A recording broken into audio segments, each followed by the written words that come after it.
Umamin ang dating executive assistant ni Attorney Harry Roque na si A.R. de la Serna na may joint bank account sila noon ng dating presidential spokesperson, habang si Cassandra Leong naman kinailangang dalhin sa ospital sa gitna ng pagdinig kanina. Nasa frontline ng balitang yan si Brian Basa. Muling ginisa ng mga kongresista ang stakeholder ng Whirlwind Corporation na si Cassandra Leong sa pagdinig ng Quad Committee kanina. Nasubok ang pasensya ng ilang mambabatas matapos iwasan ni Ong na sagutin ang mga tanong kaugnay ng kanyang pinag-aralan at kinalaman sa ni-raid na Pogo Hub na Lucky South 99 sa Porac, Pampanga. Nag-aral ka ba ng elementary? Hindi. Opo. Ayun, sumagot ka din. High school, nag-aral ka. Mr. Chair. Hindi po, Mr. Chair. So, hindi ka nag-high school, elementary lang tapos mo? Elementary lang? Opo. Ay, Mr. Chair, genius to. Genius. Elementary lang ang natapos niya, pero pinapaikot mo si Congressman Dan Fernandez. Nabanggit din ni Ong na ninong niya at best friend ng kanyang ina ang big boss ng Lucky South 99 na si Duan Ran Wu.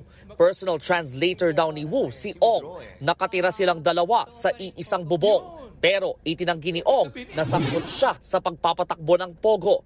Nagpapaupa lang daw ang kanyang kumpanya sa Lucky South 99. Yung Lucky South 99 nung una, maliit lang po. Pero po, again, hindi po ako naging incorporator po ng Lucky South. Pero lumitaw na nagpupunta sa PAGCOR si Ong para magbayad at iapila ang renewal ng lisensya ng Lucky South 99. Nagbayad lang po ako at nag-present para sa Lucky South 99. Ayun ang problema. Pero po, okay lang po magsalita po? Yeah, tapos pero na. po, hindi po ako, wala po akong kinalaman. Mr. Chair, I'm sorry. We cannot allow this kind of attitude from Ms. Ong. Allow the members to finish their question, okay? Masyado kang pa-cute eh. Hindi po. Pasensya na rin po. Dahil dyan, muntik na namang ipa-cite in contempt si Ong. Depensa naman ng kanyang abogado, walang dalang mga papeles si Ong, kaya hindi niya matandaan ang mga detalye sa mga tanong ng mga mambabatas. Hindi na itinuloy ang pagtatanong kay Ong nang biglang bumaba ang kanyang blood pressure sa 80/40. Samantala, tinanggihan naman ng Quadcom ang mosyon ni Attorney Harry Roque na isantabi ang pagsapina sa mga dokumentong hinihingi sa kanya ng Kongreso. Giit ng mga miyembro ng komite, mas matimbang ang right to information kaysa sa privacy kapag public concern ang issue. Aprobado rin ng Quadcom ang mosyon para hainan ng show cause order si Roque. Present sa hearing kanina ang kanyang dating executive assistant na si A.R. de la Serna.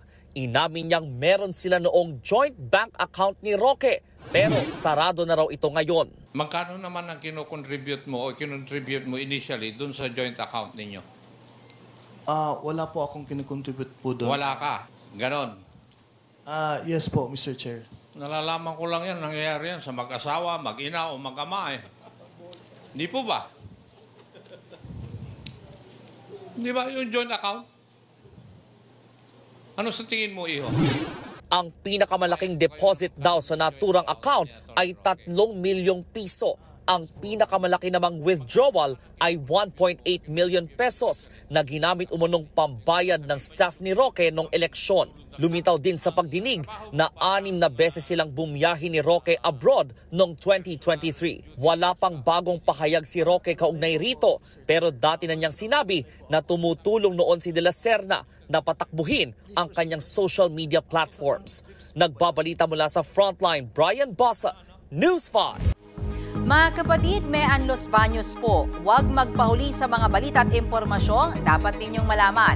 Para sa mas malawak na balitaan at diskusyon, mag-follow at mag-subscribe sa social media pages ng News 5.